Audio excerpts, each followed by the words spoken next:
So I'm back. Let's move on to actually solving this algebraically. Not using a calculator, algebraically, okay? So we have a simultaneous equation there. That means they share the same x and y value, they are on the same Cartesian plane. And from the last video, we will know that if we're trying to solve it, we can just draw a Cartesian plane like this.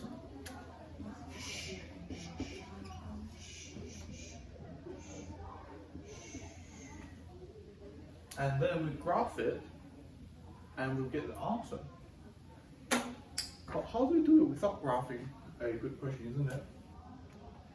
What we know is that they share the same x and y value. That means the y in there is the same as the y in there.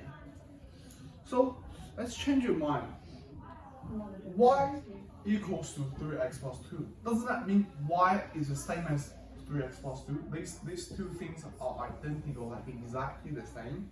That means can't we replace the y in the second equation with 3x plus 2? Well, we totally can. That's how we solve it. So we replace it, 3x. So the original equation is y equals to 5x plus 10. Instead of y, we write 3x plus 2 equals to 5x plus 10. And from now on, it's very easy. It's just a bit of rearranging and solving the equation, you know. And then so we will get 5x minus 3x equals to 2 minus 10 equals to 2x equals to negative 8, x equals to negative 4. And then how do we calculate y? Because we already got x. Oh, it's very easy. Because you've already got the relationship between, oh my god. We've already got the relationship between x and y. See, y equals to 3 times whatever x is plus 2. Doesn't that, and we already got x, doesn't that mean we can substitute x in? Like use negative 4 to replace x, and then we can find y, just like we do in linear functions. Yeah, we can. So y equals to, what's that? 3x plus 2, and then y equals to 3 times negative 4 plus 2. Be aware I'm using a dot as a time. Y equals to negative 12 plus 2, y equals to negative 4. And then we say, we're using blue for the answer, okay?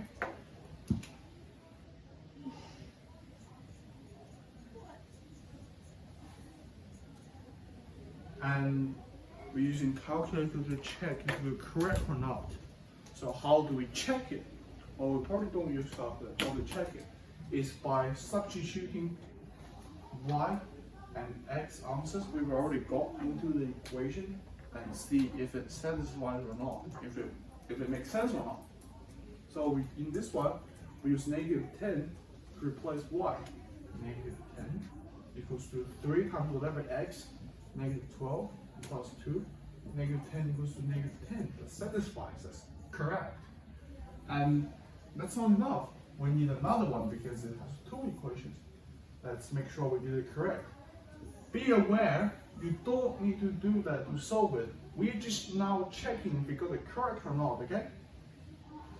Whatever y is, negative 10 equals to 5x is negative 20 plus 10. Negative 10 equals negative 10. That's correct. That's satisfied. If both equations satisfied, then you got the answer correct. Yeah, that's how you do it. This method, by substituting y or x into the other one, into the other equation, is called substituting.